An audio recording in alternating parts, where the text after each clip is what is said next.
Hey guys, a real quick note before we begin this short film. I know that this is a sensitive topic. If you are watching right now, then we must have crossed paths where you thought that what I had to say was valuable. So I thank you for that. There is some sensitive content that's going to be both visual and verbal.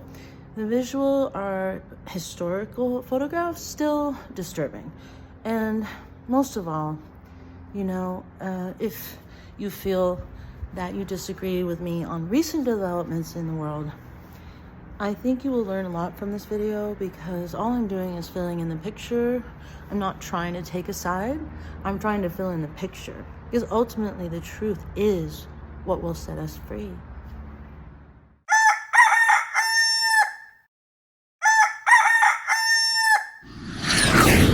President Zelensky owes his entire career to this oligarch, Igor Kolomoisky, who, according to many sources, is funding the paramilitary operation, the Azov Battalion, as well as a handful of other paramilitary groups who have been leading the fight in the eastern Donbass region, where ethnic Russians have been trying to separate and join Russia. Why would a private military be running a war?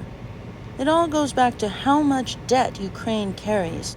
This is a nation where tens of billions in U.S. taxpayer money go missing almost as often as the head of state is either imprisoned or violently removed from office.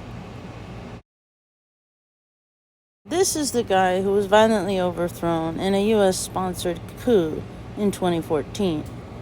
Deposed politicians are often accused of stealing billions in U.S. taxpayer loans, and Yanukovych here is no exception.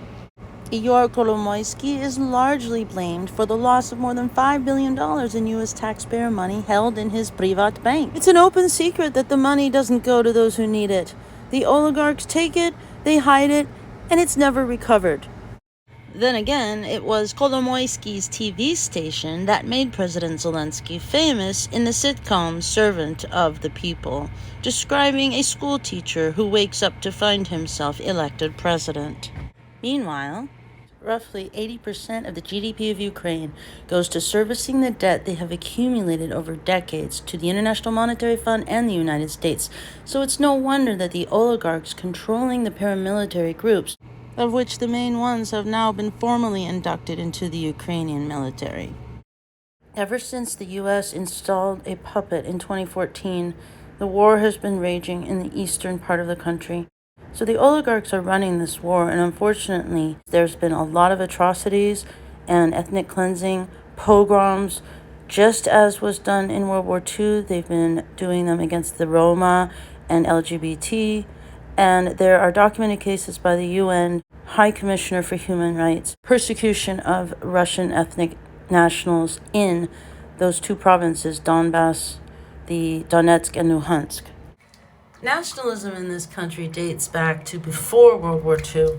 In fact, the main Ukrainian Nationalist Party was founded in 1929 by Stepan Bandera, a very controversial figure who was actually made a hero of Ukraine by one president and then disgraced by the next.